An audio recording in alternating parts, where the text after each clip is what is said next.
Hello and welcome to the Managing Madrid podcast. It is Sunday night, late night. We're in Madrid at Ewan's home. It's at 1 minute to Monday. We've still got a minute of Sunday left. I just want one early game. That's all I ask for. Why is it everything at 9 o'clock? It's always at 9 o'clock. There was one, the last home game I think against Elche was at like 4:15. And I was like, what?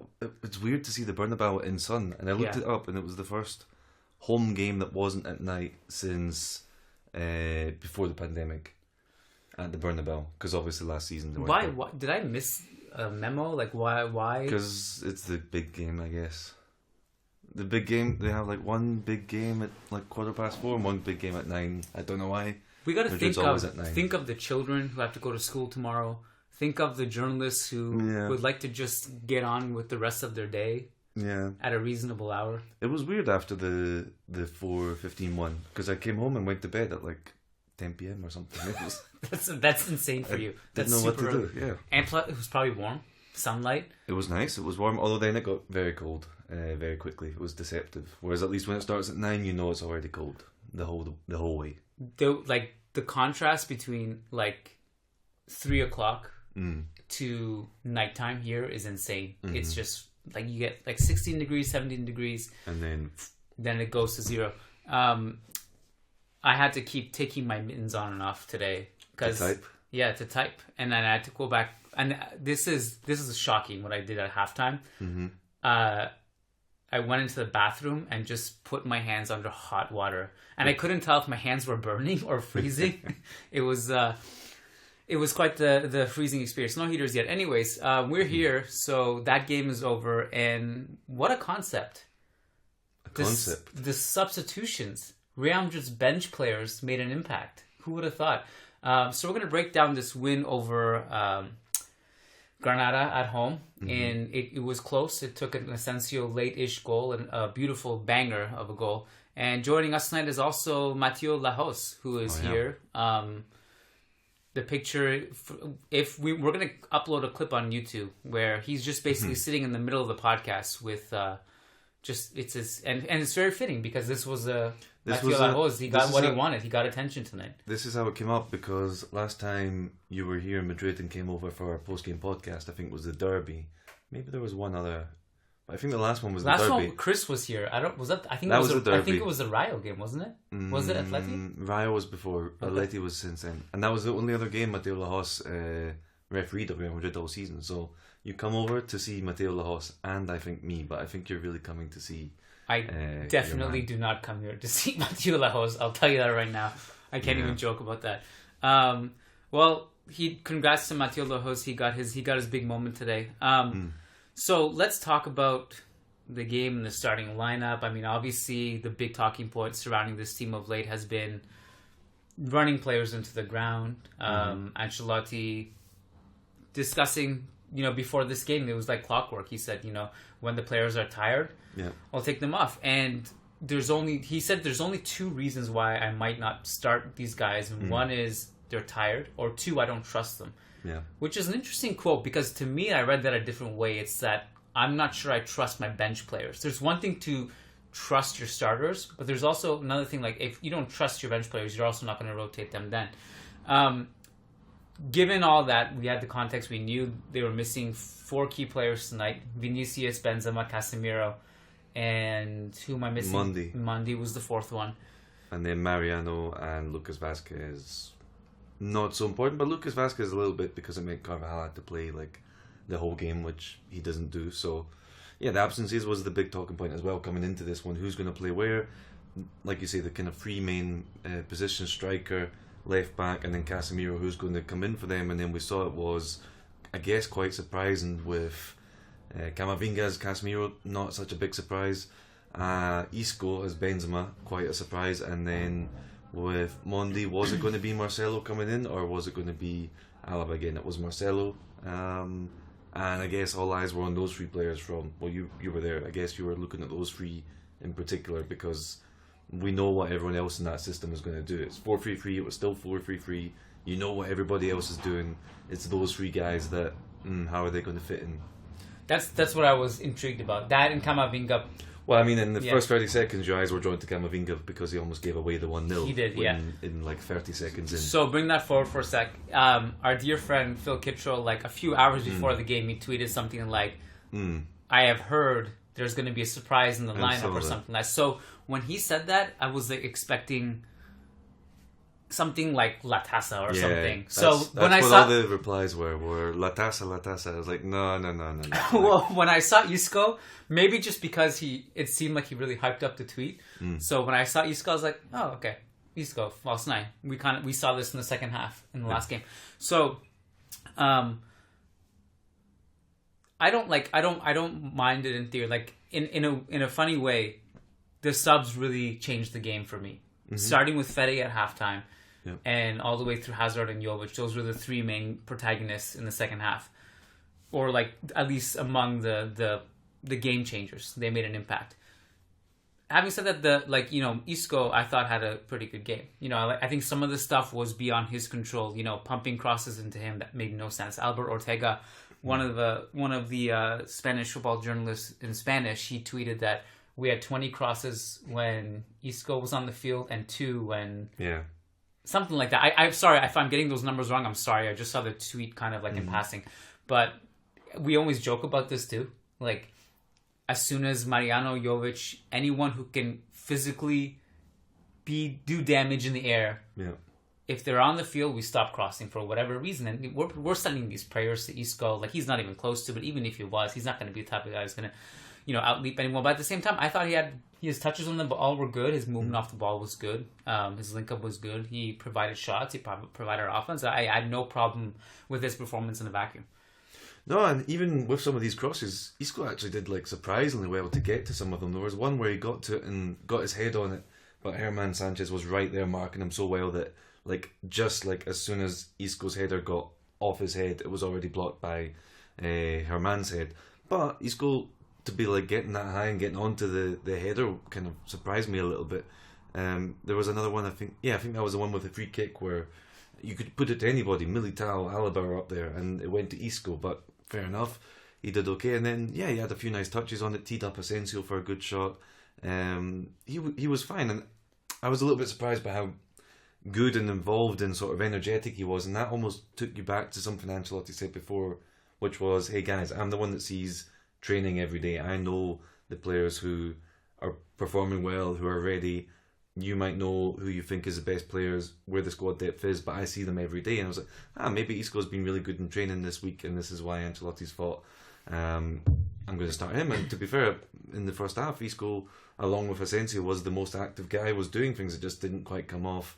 It just wasn't quite there. He's not the finisher. There was no finisher on the pitch. You did have to make a bit of a change, had to be more urgent. But Isco did his role well, and to be fair, if he'd been kept on longer, and maybe you just make 1 or 2 more changes, maybe you bring on Hazard for Rodrigo but keep Isco on, maybe Isco would have still done something. So no criticism of him. He did his job, and I guess we'll see Isco a bit more often as a starter because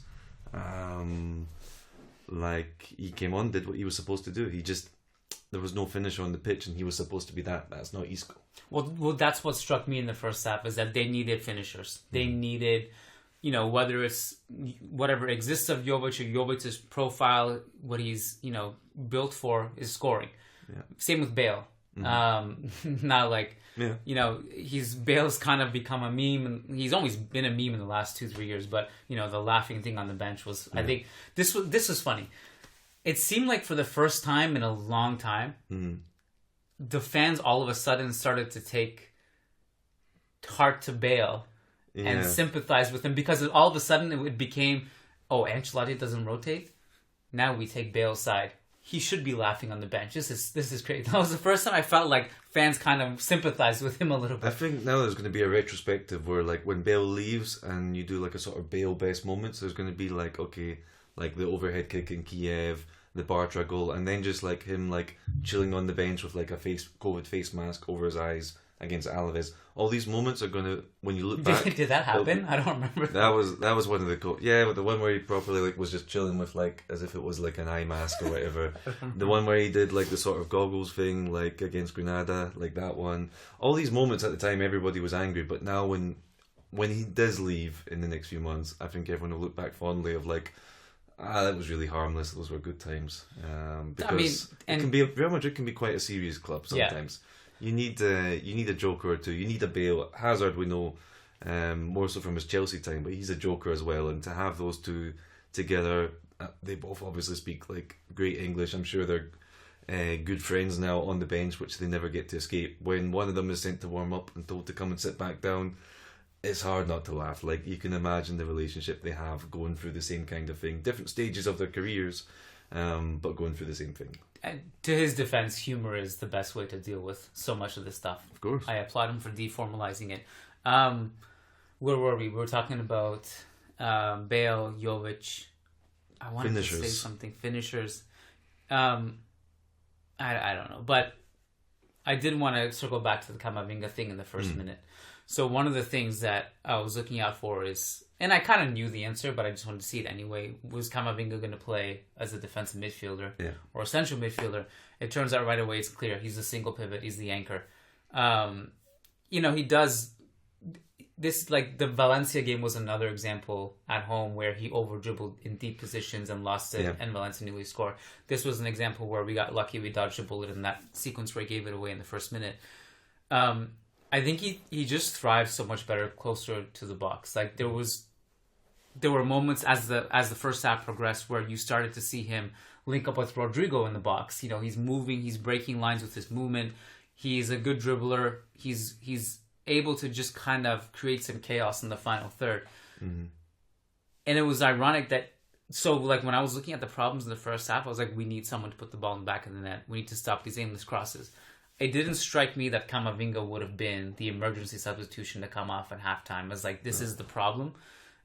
Having said that, Fede changed the game. It worked, but was it the substitution of Fede Valverde coming on, or was it just Kroos being moved to Casemiro's position and somebody who's a bit more forward-thinking and energetic than Kroos being there? Because, okay, Valverde is coming on, Camavinga comes off, but I think it could have worked just as well if the halftime change was Camavinga goes out left and gets forward closer to the box, and Kroos moves and plays where Camavinga was in the Casemiro role.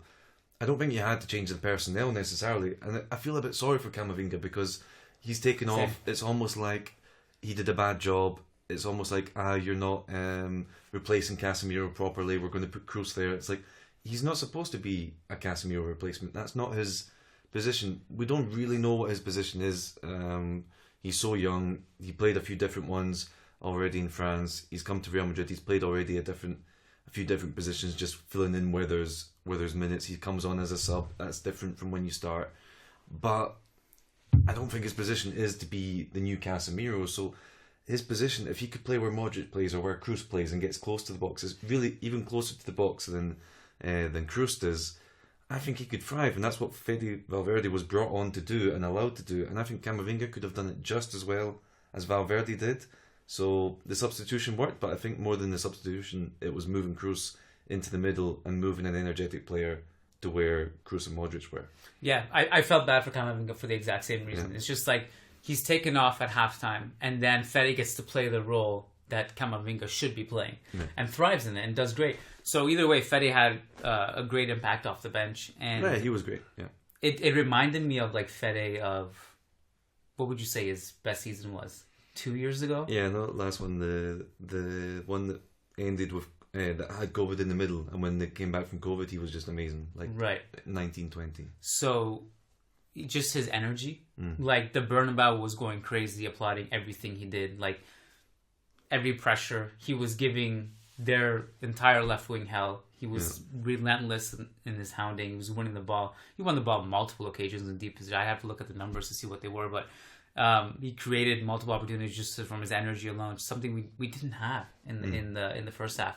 What was your assessment of the first half though? Like, did you feel like this was, because to me it was like kind of weird in that it wasn't terrible, but it was kind of just like meh. It was like we were we weren't awful. We were getting into the final third.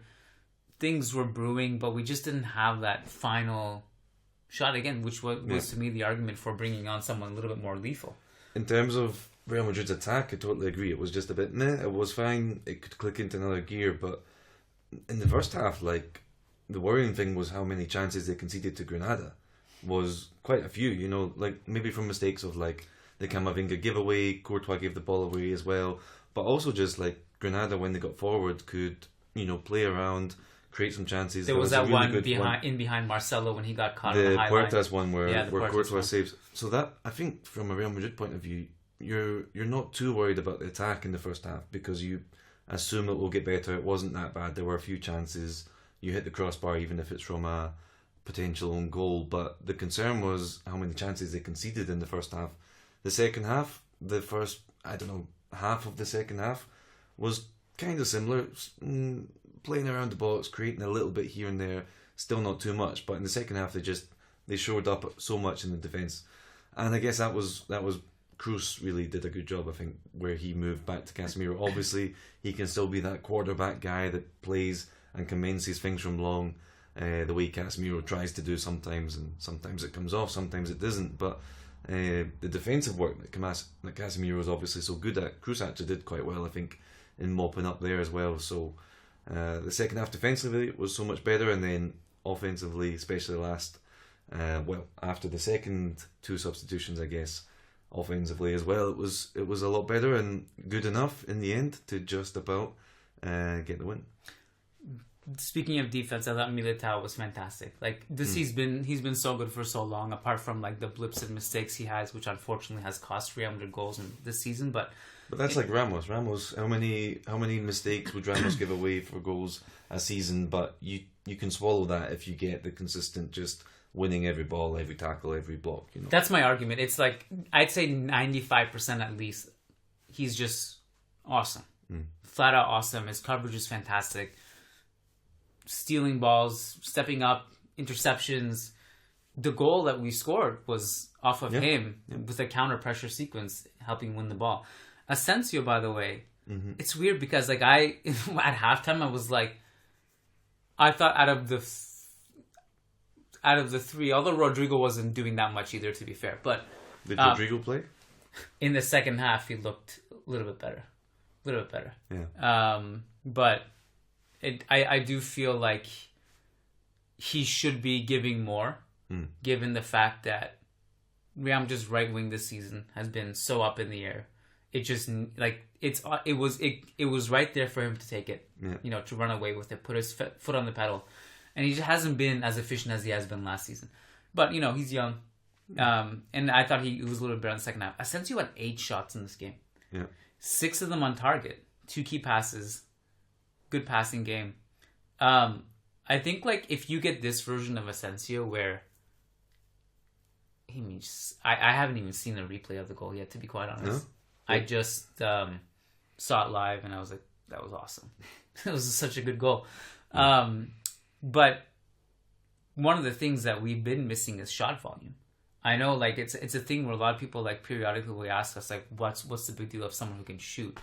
Well, shooting does a lot because it generates rebounds.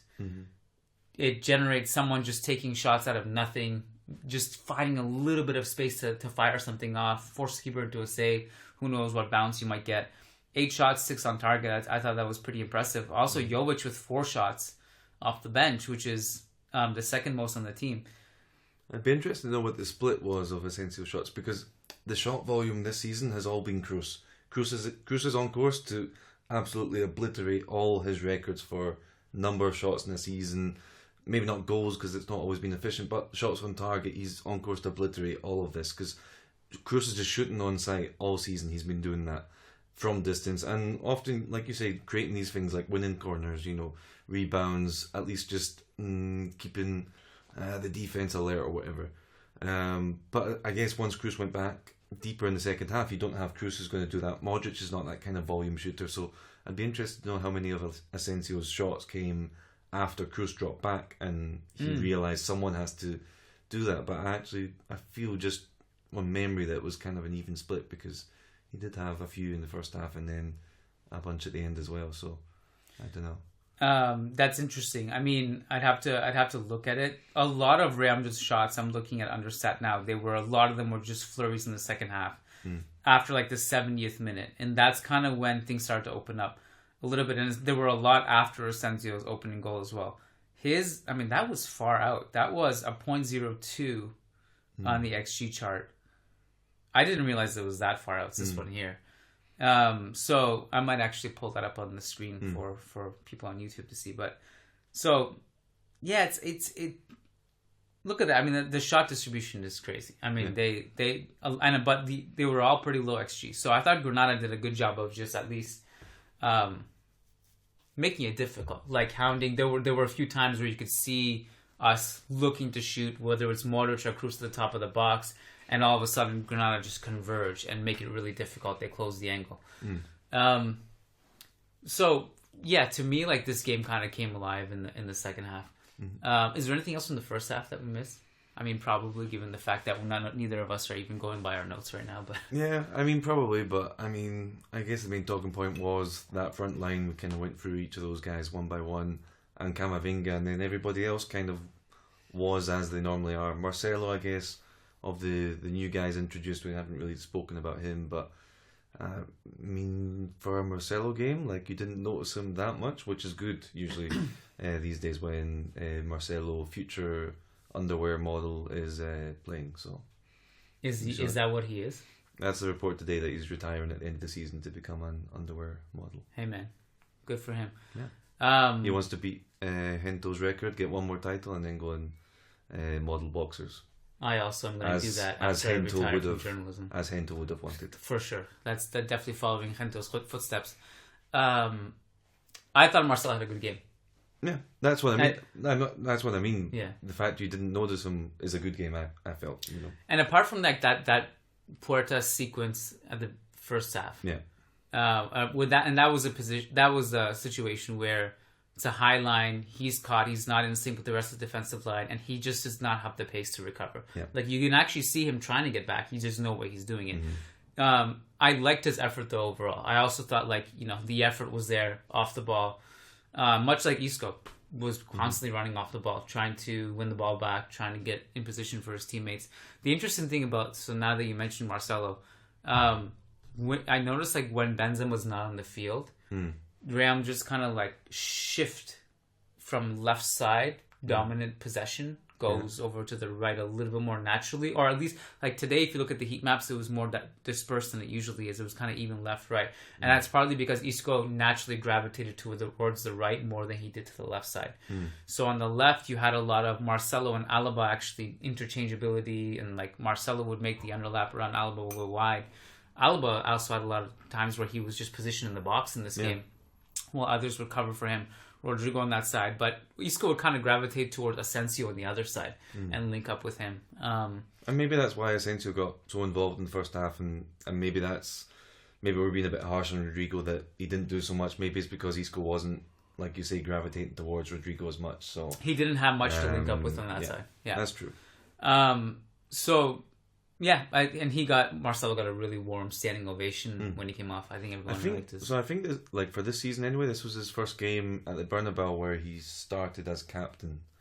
I think so. Like, I guess he's surely been captain at the Bernabeu before, for even when he was vice captain. But I think this was like a big moment for him. Maybe this is why he's putting in that extra effort, because he's like the leader. He's got the armband, but he's not the leader with the armband away at Elche, where, to be fair, away at Elche there was a lot of Real Madrid fans, but at the Bernabeu it's his guys, he's the leader, he's got to put in that extra yard. Maybe that inspires him a bit more, because most of his starts this season have been away. Well, all of them, I think, until now. Yeah. Can we talk about, we talked about Fede, but we didn't talk about that time where he won the ball. Yeah.